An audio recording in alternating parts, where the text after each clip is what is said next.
Picture this. You're in your early 20s. You've just taken your scruffy little guitar band from West London all the way to #1.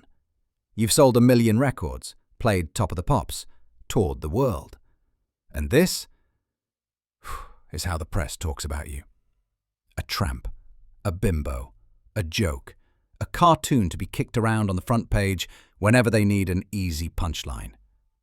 That was Wendy James, frontwoman of Transvision Vamp, one of the most recognizable faces on late 80s British TV, and one of the loudest warning signs of what happens when the tabloids decide a woman is theirs to destroy.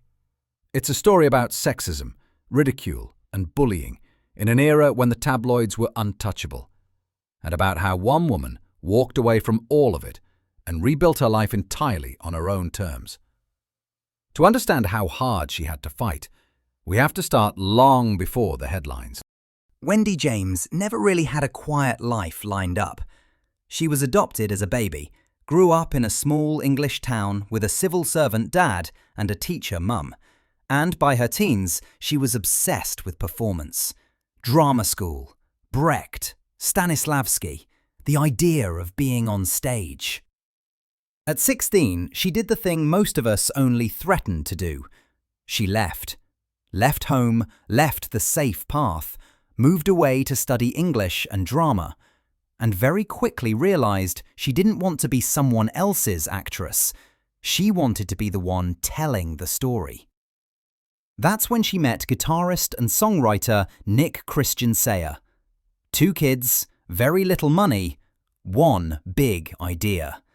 A loud, glamorous, punk-soaked pop band that would revamp the music scene. They called it Transvision Vamp, a name they made up in a bedroom that was supposed to suggest worldwide re-excitement. They hustled tapes around London, lived cheap, told anyone who'd listen that their band was the best thing in the world. It was pure DIY rock and roll myth-making, and somehow it worked. A record deal, a debut album, and then suddenly the thing every teenager who runs away dreams of actually happened. The first album, Pop Art, came out in 1988. Transvision Vamp didn't sound like anyone else on the charts. Punky guitars, bubblegum melodies, choruses built for Top of the Pops. I Want Your Love crashed into the top 5. Second album, Velveteen, went straight to #1 and sold over 1 million copies. Overnight, Wendy James was everywhere. Covers of every magazine on the newsstand, newspaper profiles listing fun facts like her best friends were the boys in her band, Transvision Vamp. She washed off her makeup with soap and water. She'd be more famous than Madonna. The story should have been, here's a young woman fronting a noisy rock-pop band, writing songs with her boyfriend Nick Christian Sayer, dragging punk attitude into the chart show. Instead, the media decided she was a character. The blonde bombshell, the publicity-seeking bimbo, the girl you put on the cover when you needed sales, and then ripped to pieces inside. As the fame grew, the tone changed. The cheeky, "Cool, look at her" coverage hardened into something nastier. One tabloid ran 2 photos side by side, Wendy glamorous in a white dress, and Wendy in ripped jeans and a bomber jacket carrying a shopping bag. The headline? Vamp to Tramp. Wendy James switches from glitter girl to litter look. Another paper handed her to the Viz cartoonists, who turned her into a grotesque 21-stone slob for laughs. The caption proudly notes that it's not very flattering to Wendy. Gossip columns dissected her relationship with Roland Rivron and turned a normal breakup into a soap opera. Wendy's nude lover leaves. Wendy dumps Roland in bust-up over baby. Even when she defended other women, the tone was contemptuous. When she spoke up for actor Sean Young, saying she knew exactly what it felt like to be hounded, the piece labelled her a loudmouth and framed it as Wendy's sob sister, loudmouth Wendy James, races to the defense of Hollywood's most hated actress. When she criticized the shallow side of American pop culture, pointing out that chasing the American dream doesn't make you happy, the headline became, "Vamp Savages Yanks." And the article called her whinging and sneered at her for daring to say, "Happiness isn't derived from the amount of cars and jacuzzis you have." And then there's the really creepy stuff. In one feature, a male journalist literally describes watching her perform and admits he finds himself wondering if she's wearing any underwear. That's printed in a national music paper as if it's witty commentary, not sexual harassment dressed up as prose. By the early 90s, this wasn't rock press teasing anymore. It was sustained bullying. Her manager at MCA, Tony Powell, later admitted that even he got sucked into it. Talking about a provocative photo shoot for The Face, he says, "I called her a stupid cow when she took all her clothes off. I wanted her to keep her musical credibility." When your own label is talking like that in print, you know the climate you're working in. Unsurprisingly, it got under her skin. In a later interview, she says, "This last year and a half, I've been lying awake every single night thinking, everybody hates me." And it wasn't just the critics. Audiences took their cue from the coverage. She's talked about men in crowds yelling obscene stuff at her, like she was there to be shouted at rather than listened to. Years later, looking back, Wendy put it in one brutal sentence. "No clever analysis of the way a woman behaves when she's scantily dressed can override the fact that 90% of the population will see you as a piece of meat. You either sign up to that game or you walk away." By 1991, Transvision Vamp were on their third album, Little Magnets versus the Bubble of Babel. On paper, it should have been their big world domination record. Instead, it became the excuse the industry had been waiting for. The first two singles underperformed. The label lost faith. The album didn't even get a UK release. The press pounced. One column calls the record a flop, the most shambolic album in pop, probably the most unfashionable band in Britain. Another, flop. Wendy goes solo. What a sad loss she will be. And just in case anyone had missed the message, they doubled down on the personal insults. Wendy James, whose dog that's had its day? Not even an album written by God himself can save you now. This is what it looks like when a tabloid pack decides a woman's 15 minutes are over. They don't just review the record, they try to erase the person.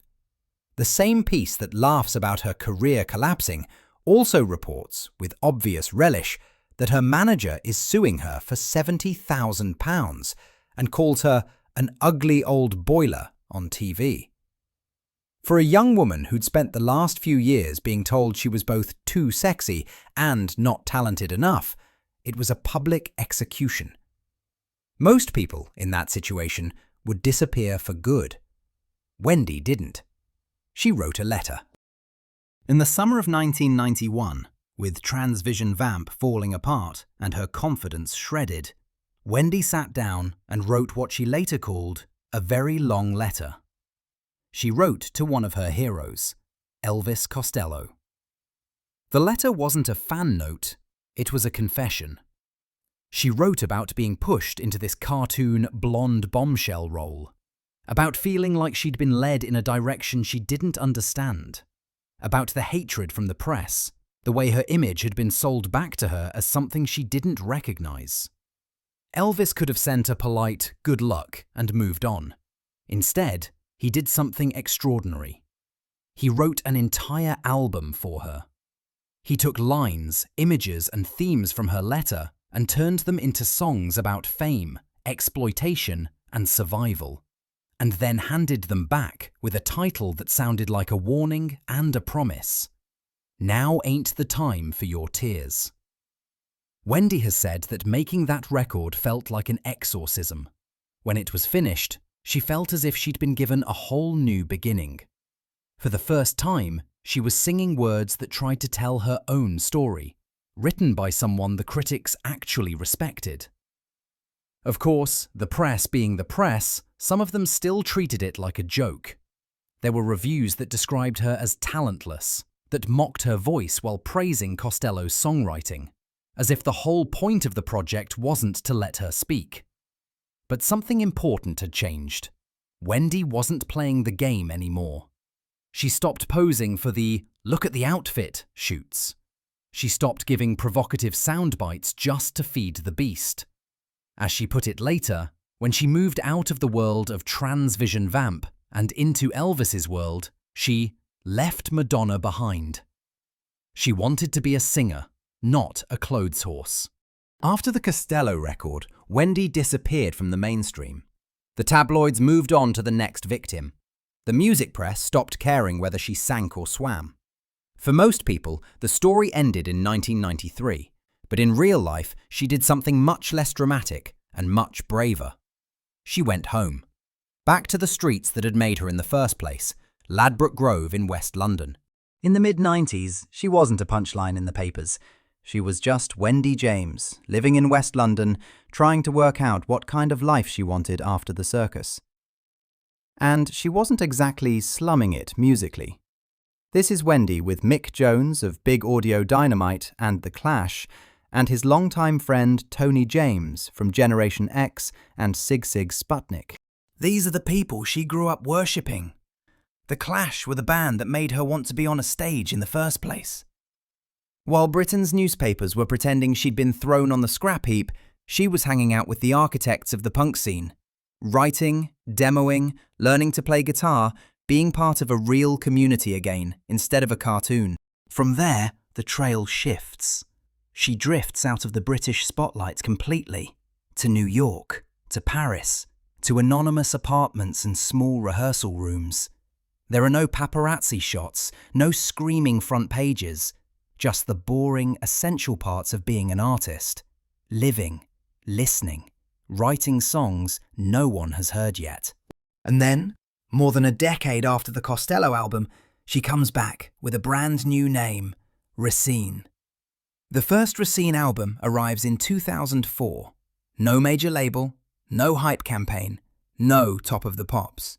Just a raw, noisy band playing loud in small rooms, and a woman who's finally in charge of what her music sounds like. This is the opposite of the Transvision Vamp myth. No runaway chart hits, no world tours, no magazines obsessing over what she's wearing. Racine is Wendy proving something to herself, that she can start again from the ground up and keep making loud, confrontational music without feeding the machine that nearly broke her. From Racine, she shifts into her next phase, making records under her own name. Albums like I Came Here to Blow Minds, The Price of the Ticket, and later solo work all have one thing in common. Nobody's telling her what kind of woman she's allowed to be anymore. She writes the songs. She chooses the musicians. She decides how it sounds, when it comes out, and who it's for. The venues are smaller now. The press coverage is quieter. But for the first time in her career, the gap between who she is and who she's expected to be has almost disappeared. When she talks about her work these days, you don't hear desperation or panic. You hear someone who knows exactly what she wants to do and is okay with not being everyone's favorite headline anymore. There's no big redemption arc moment. No dramatic apology from the newspapers. No Hollywood movie where the critics admit they were wrong. She simply outlives the joke. Decades after they declared her finished, she's still writing, recording, and playing shows. The tabloids? They're in the recycling bin. So what do we do with a story like Wendy James? You can tell it the lazy way. A blonde bombshell has a couple of hits, mouths off in the press, makes a serious album, flops and vanishes. Or you can look again. You can see a 16-year-old who left home to make art, a young woman who fronted a band she helped build, took it to #1 and refused to shut up about politics, feminism, and everything else that made people uncomfortable. You can see how a sexist media machine punished her for that, by turning her into a punchline. And you can see someone who decided not to let that be the end of the story. In a different era, Wendy James might have been celebrated for exactly what she was. A loud, smart, fearless frontwoman who refused to make herself smaller just to fit into other people's headlines. Instead, she got the full 80s and 90s tabloid treatment, and somehow walked away still holding on to her voice. If you think stories like hers deserve to be remembered, hit like, drop a comment, and share this with someone who only knows the headlines. And if you want more, there's a lot of Wendy James and Transvision Vamp stuff here on the channel. Radio interviews, rare mixes of the hits, live performances, deep dives, and more. And if you want more deep dives into the forgotten heroes of pop and rock, subscribe.